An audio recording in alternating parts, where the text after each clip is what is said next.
Oh, thank goodness. Thank goodness. I don't have to have any of the answers today.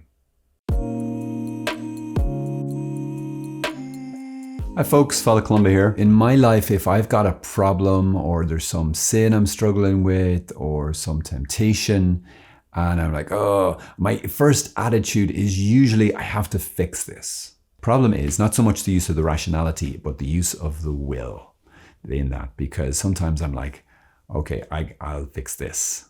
I got to do it. And then I can get back to reconnecting with God. If you find yourself with a problem, with a temptation, with a sin, and you're like, I can't get through this. I can't beat this. It's like, perfect. You're not supposed to beat it.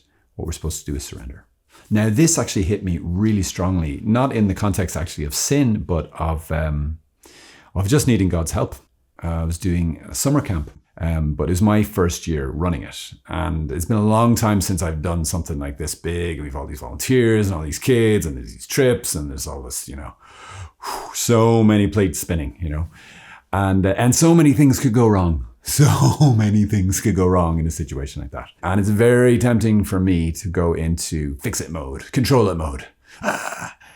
And of course, that would turn a week like that into an absolute stress bucket. But what I tried to work on is this idea of don't fix it, surrender it. Because when I get into fix it mode, I get into I've got this mode.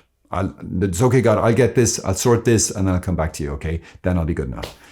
And that's just me. That's my ego. I'm not letting God be my savior. I'm not letting him into the details of my life. I'm not actually surrendering control of my life to him. I am grabbing control of my life with both hands, and I'm making myself my savior. And that's not what he wants at all. I was running the week for the kids, but God kept reminding me that I am also a kid. I'm his kid. I'm his child. I'm his son. And he's got this. He's like, why don't you let me be in charge? And it was just so delightful.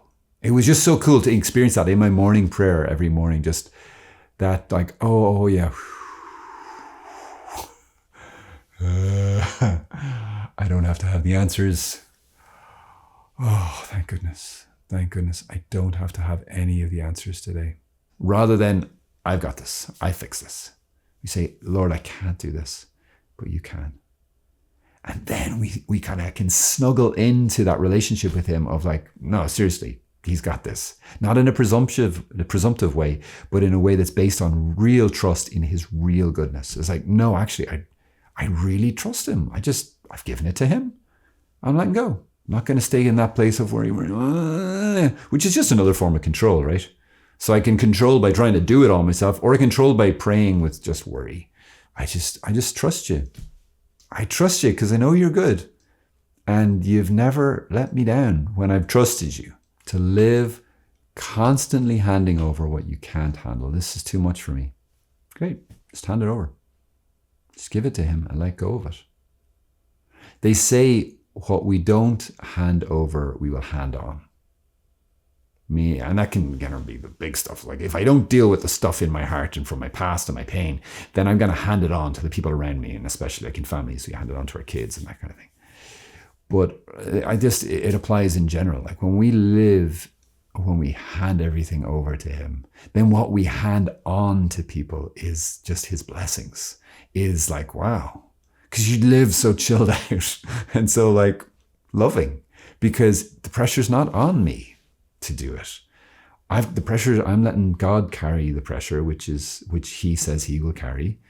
And I do what's mine. I have to work hard and do all my stuff. And then I have to work at the relationship and work at the prayer and the surrendering. But then he takes the ball and he makes it happen. And he makes it happen way better than my best plotting and planning and striving and efforts could ever do. So there you go. Happy thoughts. God bless you. Bye.